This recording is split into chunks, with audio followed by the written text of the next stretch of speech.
Hi, Stephanie. Thank you so much for coming on Thrival Nutrition Podcast. How are you doing today? I'm doing great. Thanks for having me, Lahana.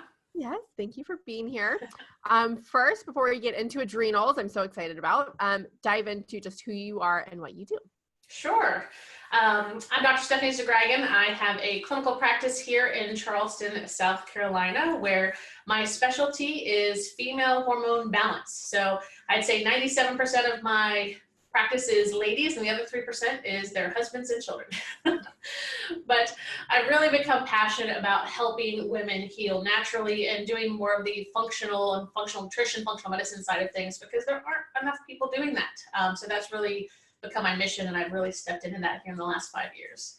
That's awesome. I'm the same way. I mostly see women, but there's a little bit of men that like want to come into it, like, sure, but I definitely love working with women, probably because I'm a woman, and I like working with moms, probably because I'm a mom. So just kind of on that level. So today we're talking about adrenals, which I'm super excited about because I know this is an issue and I feel like it's overlooked a lot, especially in conventional medicine. So can you just quickly explain for us, like, what our adrenals do? Why are they important for us to have them functioning optimally? Yes, they're extremely important, and I love the adrenal glands too. I feel that, especially with women with hormonal imbalance, the adrenal gland function can be, for a lot of them, what is holding them back from really healing or really getting their hormones balanced. But the adrenal glands, they're little walnut-shaped size glands that sit on top of your kidneys. They make a bunch of hormones for us. So they're, most of us can understand the fight or flight or being chased by a bear. So those are the glands that kick in if you're being chased by a bear. Well, it's 2019 now. We're not being chased by bears. The problem now is the bear is our work. It's our families. It's our high stress lives. So, man or women, humans, we're only meant to come under big amounts of stress in short bursts. That's how we're designed. But now we're having these crazy amounts of stress that don't ever let up. And we find over time that really does wreak havoc on the glands, their ability to balance, their ability to work synergistically with the thyroid gland or maybe your ovaries. And then we start seeing some symptoms that come from that.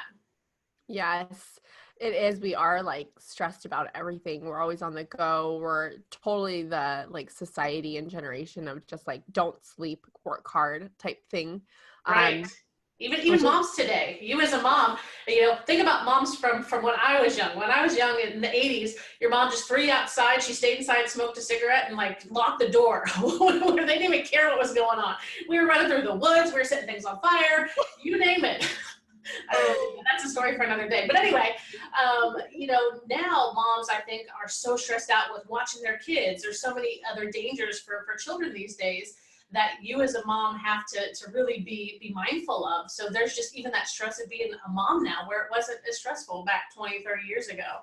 I agree, because even now I'm like, right, we're all setting up play dates, and I'm like, I just don't remember my mom ever setting up play dates. I'm not saying that wasn't a thing, but I just feel like, I don't know, we put a lot on ourselves and our kids of just like sports every weeknight and just go. And my life was never like that. It was like one sport. It was 2 times a week. The rest of the week, was just hanging out with friends, very laid back. So it has changed. And I don't think it's always changed in a good way either. Yes. We're always so busy. Yes. And we put that on a pedestal. When we're busy, that means we're like being awesome and being successful, but it's like not a good thing to be busy, actually. Go ahead. Well, your body eventually will tell you that you have to stop, where you get so tired where you literally can't get out of bed. Sometimes that's where the patients are at when they're coming in to see me, that they've got no energy. And that really is the body's sign of, you need to slow down. We look at self-care sometimes as being selfish, but it absolutely is not. As women, if we don't take care of ourselves, we can't possibly do a good job of taking care of our families and our friends and being good at our jobs and our careers and everything else. So I think that's probably what I'm talking to women about the most, is how do we create a true balance between everything that we're trying to juggle as women. Definitely. So let's talk about adrenal fatigue. And I know this is a term that's thrown around a lot, and I think there's a more proper medical term for it. Is it real? How would someone know they have it? Because what I see in practice is there's like different stages. So if you talk about that too, of just like, because we usually run the Dutch test. I know we'll talk about testing in a little bit, but there's women that are like just sky high cortisol. And then I feel like there's just this like third stage where it's just like just flatlined in the sense of cortisol. So I'd love for you to talk more about that. Yeah, when we look at your traditional medical diagnoses, yes, there's no traditional diagnosis for adrenal fatigue. So there are some practitioners out there that will say it doesn't exist. However, after doing thousands of lab tests with patients, I can tell you we can fit them in about 3 stages as to where they're at with their function and how well they're functioning. And I think the biggest thing is not necessarily giving someone a diagnosis per se, but really asking them how they feel. Because if they don't feel like themselves, they want answers. You know, what's going on with me? How can I balance myself out? How can I feel better? Because if you don't have energy to get through your day, that's a really tough place to be. And it's very interesting too, you know, whether our hormones are high or low, sometimes they give us the same symptoms. So it's really tough to tell, well, are my hormones high or low? I don't know, because we can have the exact same symptom whether the hormones are high or low. So, you know, a lot of times when we're looking at cortisol, I think that's one of the most important hormones to test. We're looking at, is it high, is it low? What is that rhythm like? Because cortisol does have a nice daily rhythm that should be happening. It should be lowest at night when you're ready to go to bed. It should be highest in the morning. I've seen labs where they've been flip-flopped, where it's been nothing in the morning, and when you're trying to go to sleep, it's skyrocketed, so that's why you can't get to sleep. So it really just depends on the individualization of each woman and how she's doing. But yeah, typically your typical pattern will be it'll start off high, and then because that's that body's fight or flight response. It's going into the, okay, I'm being chased by the bear. We need to get things going. Let's ramp everything up. And it can sustain that way for some people, weeks, for some people, months. It just depends on that person's physiology, how well they're eating, you know, so many other factors. And then over time, I found that if that lasts too long, it crashes like a rock. And this is where you have no energy. It's really tough to get out of bed. Maybe some people have been diagnosed with chronic fatigue syndrome at that point, potentially. And also, when we're looking at other labs, by the time you get to that end stage, if you will, DHEA tends to go really, really low too. So there's different things that we can look at. And the good news is there's things that we can start doing from a nutrition and herbal and even a lifestyle perspective to balance that. And I think that's one of the reasons why I love the adrenal glands so much, is because they want so bad to heal. You know, we just need to put in the right raw materials, give them some nice herbs that can help balance everything out. You know, they really, really want to change it around if they're not where they need to be. It's so funny because that's just how humans we are. Like, right? Yeah. Even just, I can feel it. Some days I go so hard by the weekend, I'm just done. Like, I just am mentally exhausted. I'm just tired. And it is what it is, how we feel. It's something that you said when I was making like a little diagram for my dietitians on my team of just like symptoms of like lower high estrogen and all that stuff. I'm like, I'm really just literally copying and pasting. Yeah. So with hormones, it really is like, you have to test them. Like, you just can't guess like, oh, I have these symptoms, I must have low estrogen, and try to even with natural remedies, even with herbs, it's kind of dangerous to just be like, going over by symptoms and just guessing, I guess. Yeah, so. Especially, now on the market, there's hormones people can just buy off the shelves. That's really what I want to, yes. Yeah, that we just don't just start grabbing hormones and just taking them willy-nilly, just because we really want to know what are your levels at and have professional help if you should be taking that. A lot of the things I've seen on the market too, from a hormonal perspective, it's way more than what our physiological dose would have been. So then we have the problem of maybe down converting to a different hormone, or just throwing off imbalances of other hormones down the pathway. So yes, I would say if you've got some issues, please seek professional help and find someone, like our other CCNs out there, certified clinical nutritionists, the CCN, that can really help with the functional side of things, really functionally evaluate you and functionally help you exactly what to do for your particular body type. You want someone that will custom tailor something for you, not someone that just hey, everybody gets the same thing. You definitely want that customization. Yes, for sure. So talk to me about testing. So I know there's a couple of different ways you can test your adrenals. Yes, my favorite is really doing either a Dutch panel or a saliva panel, because when we're looking at cortisol, we want to see that rhythm. So as I mentioned already, cortisol should be highest in the morning. It has this rhythm that's supposed to wake you up, get you out of bed, get you going for the day. And then throughout the day, it should kind of lower, start going down, and then be at its lowest at night, because it's time for you to go to bed. So you should feel that you're tired and getting into bed between 10 and midnight. So I like a test that's going to do multiple samples throughout a day. So you can really see where your cortisol levels are throughout a day. You could test with blood, but it's not my favorite because if you did it properly, you'd have to sit all day at the doctor's office and it'd be a really expensive test. So we really want to see what does that cortisol look like. So either saliva or Dutch is going to be a urine test. So one of those are going to give you your full assessment of what is your total cortisol output for the day, and then what are those actual snippets that you're giving when you give each like urine or saliva sample during the day. Yes, I agree. I know that I've had a couple of clients that they would bring me like, oh, my doctor tested me cortisol. I'm like, awesome, thinking it's saliva and urine. And it's like one snapshot of cortisol at 8 a.m. I'm like, that shows, well, I mean, it shows you something, but it doesn't show you the big picture, like you said. Like, yeah. Well, because most people, they're not, your cortisol is going to be its highest within 30 minutes of waking up. So that's when I suggest that people do their first sampling is within that 30-minute window. Because what I found too is if you're more stressed out or if your cortisol tends to go higher, it's going to go the highest in that first shot.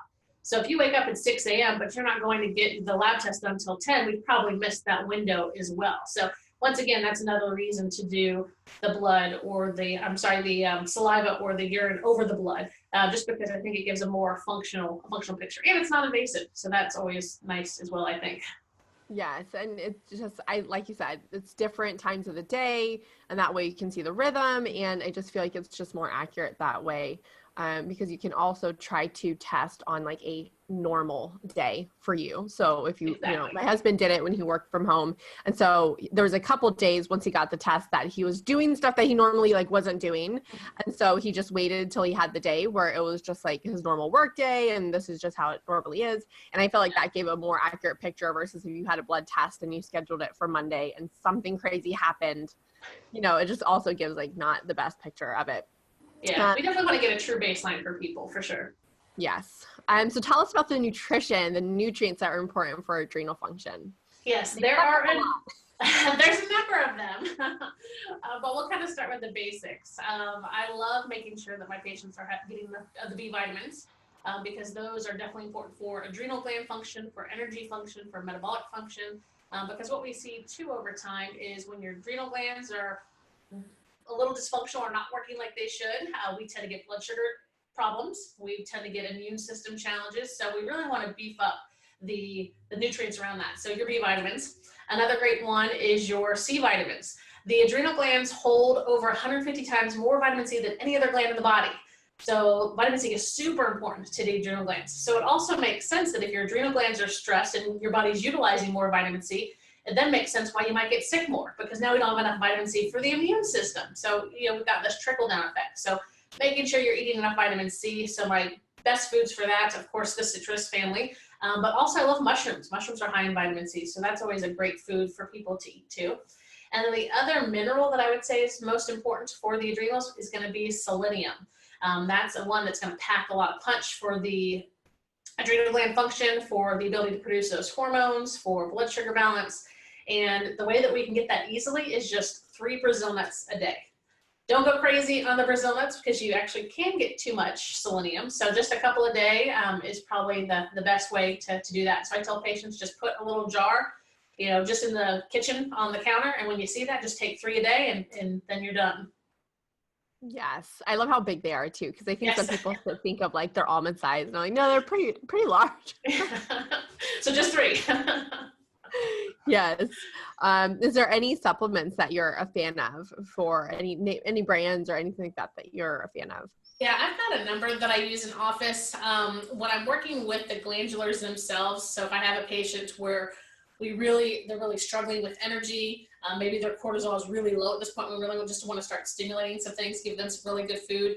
I love just a straight desiccated adrenal product. I love Standard Processes line. So I like Standard Process. I love MediHerb as an herbal line. So I'll use their desiccated adrenal. For herbs, it really depends on what's going on with the particular patient's labs, but just in general, some of my favorite herbs for the adrenal glands, things like ashwagandha, which is also called withania, gilithro, rhodiola, ginseng. Those are probably some of my favorites. Licorice is a fantastic one too. So there's a bunch to choose from, and we can custom tailor that for each woman based on what else is either going on in her life, maybe some other things she's struggling with, because it's never just an adrenal problem, let's face it. Yes, definitely. But yeah, there's lots to choose from. That adrenal gland, the desiccated adrenal, I've seen help so many people. It gives them that, like, obviously to me, it can be a Band-Aid because we obviously want just normal, optimal functioning, but it could really give you that boost that you need just to get out of your little slump. But I know that some people, I don't work with a lot of vegans, but is there an alternative if you are on a vegan diet, if you were in that? Yeah, so for the desiccated products, yes, those are used very short term because like you said, we want to not use it as a crutch, but use it as kind of taking some of the pressure off the adrenal gland while we're doing all the other nutrition and support around that. So it wouldn't be just take desiccated adrenal and then that's it, because that won't fix the problem, but it's doing that while supporting the rest of the system and building it up. So that's a great point with that. As far as the vegans go, it's very interesting. There's been a lot of vegans and vegetarians that I've worked with that when they're sick, they're willing to take something that is medicinal for a short period of time. So that'd be one option. So if you're willing to take it, great, we'll go that route. If the answer is absolutely not, then we have the herbal route to go. The herbal route generally tends to take a little bit longer and cost a little bit more money, but we can go that route too. So we have lots of options for whatever you want to do as far as eating meat, not eating meat, and going that route. Good to know. Good to know. Yes, I am a fan for the most effective way. And so sometimes I don't work with a lot of vegans because I do believe meat has I know there's no one size fits all, but meat has such an important part of giving us nutrients that we just can't get from plants. But I've had that like, well, is there anything I can take? I'm like, I mean, to actually feel good quicker? No, unfortunately, I don't think so. But yes, the support, it does take a while. I feel like hormones are definitely trickier because they do take a while to get in balance because it isn't just a one size fits all, or just everyone's so unique. It just takes a while. Can you share your thoughts? Because the big diet right now that's trending everywhere you go, and I'm not a fan of hopping on the diet bandwagon, is the keto diet. And I'd love your opinion on the keto diet and if you're struggling with adrenal fatigue, if that works hand in hand. Yeah, I think the keto diet can work for a lot of people, and I have had some patients on the keto diet where it worked wonders for them. However, I feel that for those people that do have adrenal fatigue, that might not be the best place to start, especially women. I found that women that are adrenally fatigued or have hormonal imbalances generally struggle on the keto diet. So the keto diet is more fat-based over protein-based. And the biggest thing we see that when we're trying to rebuild the adrenal glands, they are very protein-driven. So if we're not eating enough protein, it's really hard to get the hormones in balance. It's really hard to bring them back up to speed as far as balancing out your cortisol levels and making enough DHEA and even balancing out your estrogens and progesterones. So if you've been doing keto and it hasn't worked and you're struggling still, don't take that as a sign of, okay, nothing's gonna work. You know, it's really more for me getting patients on a whole food-based diet that is definitely lower in carbohydrates, definitely lower in processed carbohydrates, getting their proteins up, lots of vegetables, lower glycemic indexed fruits, lots of nuts and seeds, and really just building the system up with really good whole food nutrition. Definitely. It just blows. I'm sure it bugs you too. It's just when you see it works for someone and then everyone's like, it's going to work for me too. And I'm like, that's not always the case. Everyone's dealing with something, whether that's a high stress or, you're sick, and there's just all these different things. And it's hard to like deviate from diet dogma, I feel like these days, because people are looking for that magic pill or magic diet. Keto right now is that one. Yes, it is. And so let's also talk about the thyroid and adrenal connection, because I know that's pretty closely related. And hypothyroid is, I feel like, growing at astronomical rates. Maybe it's always been there, it's never really looked at, but I feel like thyroid issues are everywhere now, and how that connects to the adrenals. I think you and I could talk for a whole hour on the thyroid, because that's another thing that I'm really passionate about, is the thyroid gland and how that all interconnects, and really talking about testing. So maybe that'll be for a different day, but how it interacts with the thyroid gland. It's really interesting when cortisol is out of balance. When your cortisol goes high, let's say, you're stressed out, cortisol jumps up, that always starts to mess with your estrogen. That usually brings estrogen up. So now we're more estrogen dominant. That also messes with insulin. Now we've raised insulin levels, so now we're messing with blood sugar. And then that depresses the thyroid gland. So there's this step-by-step little process that we see that happens with stress and cortisol. So a lot of times, even with patients that I have that do have hypothyroid or maybe even Hashimoto's or some kind of autoimmune issue, I'm always needing to start with the foundational things. And for them, it's going to be working with their digestive system to make sure we can process everything, and really working with the adrenal glands, because you can pound away at nutrition or medicine or even glandulars for the thyroid, but if you haven't fixed the adrenals and worked on the cortisol levels, it's really not going to be a long-term fix for those patients. Yes. Do you find that there's always a disruption? Like if you see someone with cortisol issues, there's almost always a disruption in thyroid. Is that pretty closely related a lot of the time? Yes, and maybe it hasn't happened yet. If you've got cortisol issues, if they go on long enough, it will turn into thyroid issues. But I guess I haven't seen the reverse. If you have thyroid issues, there's always an adrenal problem. If you have thyroid issues, there's always a digestive issue. So it's kind of the backwards effect as well. Yes. And I love how you put like chicken or the egg, like which one to start. And it's always the foundation, always the gut health and digestive. And I know some people like whenever like I talk hormones, they're like, why are you talking about the gut? Like, what does that have to do? And people don't really realize that interconnection with the gut and beta-glucuronidase and all these different things with estrogen and all that stuff. Do you find that there's a correlation strongly between adrenals and gut health as well? Absolutely. And even in the research in the last few years, we've really seen, clinically, we've always seen when people are stressed, it messes with their gut, or they'll say, oh yeah, I really have an upset stomach, or my bowels start changing when I'm stressed out. But now that we've learned about more heat shock proteins and how the proteins are actually on the lining of the cells of the digestive tract, we actually see that correlation with when cortisol goes high, it actually makes those cells turn over quicker. So now you've got cells that should be turning over every 3 to 5 days, maybe turning over every 1 to 3 days. So it makes sense now why cortisol issues can also be digestive issues too. Yes, that's stress. That's a big component, I feel like. And I know it's like the easiest suggestion is reduce your stress. It's so much more easier said than done, especially for me. Like I got the nutrition down and the exercise. Stress is definitely my downfall. That is where I suck at. I can easily let that overwhelm me running a business, having kids and all that. I totally get the busyness. And so your suggestion would definitely be to start with the gut. Start with the gut. Yeah, start with the gut and start looking at lifestyle things that you can be doing to help lower stress. Even if it, as a busy mom, even if it's just sitting in the closet for 5 minutes and quiet, whatever that looks like to you, just trying to start incorporating some kind of daily rituals and daily routines that are going to be for you and just you, whether it's, a nice bath at the end of the night, whether it's reading a book, maybe it's your favorite show without any interruptions. I'm not sure what it would be for you, but everybody pick the one thing that you want and then really make a commitment to do it and make it part of your daily routine. Yes, do what you love is what I say. Just do what you love. And that is very different for everyone. And whether that's hiking, whether that's watching a show, because that's my jam too, it just gets me out of like work mode. Whatever it is, you have to do it.